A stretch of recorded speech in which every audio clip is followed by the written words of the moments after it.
Welcome to Glitz India Fashions. ഇന്ന് WhatsApp ബുക്കിങ്ങിൽ georgette ഫാബ്രിക്കിൽ വന്നിട്ടുള്ള നല്ല ബ്യൂട്ടിഫുൾ ആയിട്ടുള്ള 4 ഡിഫറെൻറ്റ് ഷെയ്ഡ്സിൽ വന്നിട്ടുള്ള കുർത്തീസിൻ്റെ കളക്ഷൻസാണ്. ഓരോന്ന് ഓപ്പൺ ചെയ്ത് കാണാം. ഫസ്റ്റ് ഷെയ്ഡ് വരുന്നത് ബ്ലാക്ക് ഷെയ്ഡാണ്. ഇതിൽ നല്ല ത്രെഡ് വർക്കാണ് ചെയ്തിരിക്കുന്നത്.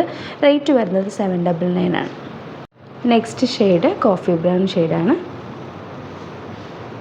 നെക്സ്റ്റ് ഷെയ്ഡ് യെല്ലോ ആണ്. ഇത് വിത്ത് ലൈനിങ് ആണ് വരുന്നത്. നല്ല ലെങ്തി ആയിട്ടുള്ള നല്ലൊരു ഫാബ്രിക്കാണ്.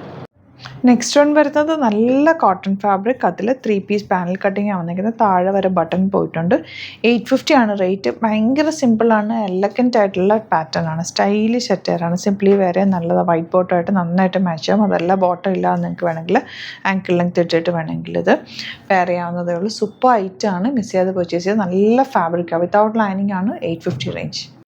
നെക്സ്റ്റ് വൺ വരുന്നത് നല്ലൊരു ഓണിയൻ പിങ്ക് ഷെയ്ഡാണ്. ബ്യൂട്ടിഫുൾ പ്രിൻറ്റും ആണ്. 3 പീസ് പാനൽ കട്ടിങ് ആയതുകൊണ്ട് ചെറിയൊരു ലൂസ് ഫിറ്റ് ഉണ്ട്, എന്നാൽ അതിൻ്റെ ഒരു ഷേപ്പ് തോന്നിക്കുന്നുണ്ട്. നല്ല ഭംഗിയുള്ള പാറ്റേൺ. 1 സൈഡ് പോക്കറ്റ്സ് ഉണ്ട്. 899 മാത്രമാണ് റേറ്റ് വരുന്നത്.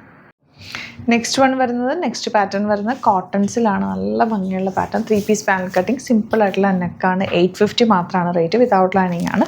താഴെ വരെ വുഡൻ ബട്ടൺ കൊടുത്തിട്ടുണ്ട്. സിമ്പിൾ എലഗൻ്റ് ആയിട്ടുള്ള എലൈൻ പാറ്റേൺ ആണ്. നല്ല പ്യുവർ കോട്ടൺ ഫാബ്രിക്കിലാണ് വന്നിരിക്കുന്നത്. 38 to 44 സൈസാണ് അവൈലബിൾ ആയിട്ടുള്ളത്. ഫസ്റ്റ് ഷെയ്ഡ് വരുന്നത് നല്ലൊരു നേവി ബ്ലൂ ഷെയ്ഡാണ്. സെയിം പാറ്റേൺ തന്നെ എലൈനായിട്ടാണ് കട്ടിങ് വന്നിരിക്കുന്നത്. 3 പീസ് പാനലായിട്ടാണ് കട്ടിങ് വന്നിരിക്കുന്നത്. ബ്യൂട്ടിഫുൾ പാറ്റേൺ ആണ്. ലാസ്റ്റ് ഷെയ്ഡ് വരുന്നത് പേസ്റ്റൽ പിങ്ക് ഷെയ്ഡാണ്. ഇതിലേതെങ്കിലും നിങ്ങൾക്ക് ഇഷ്ടപ്പെടുന്നുവെങ്കിൽ വാട്സപ്പ് ത്രൂ ബുക്ക് ചെയ്യുക. ഫ്രീ ഷിപ്പിങ്ങിലാണ് വരുന്നത്. ഇതിൻ്റെ സൈസസ് കട്ട് ഓഫ് ആയിരിക്കും. അവൈലബിൾ ആയിട്ടുള്ളത് വാട്സപ്പിൽ കോൺടാക്റ്റ് ചെയ്താൽ ബുക്ക് ചെയ്യാൻ പറ്റുന്നതാണ്. Thank you so much.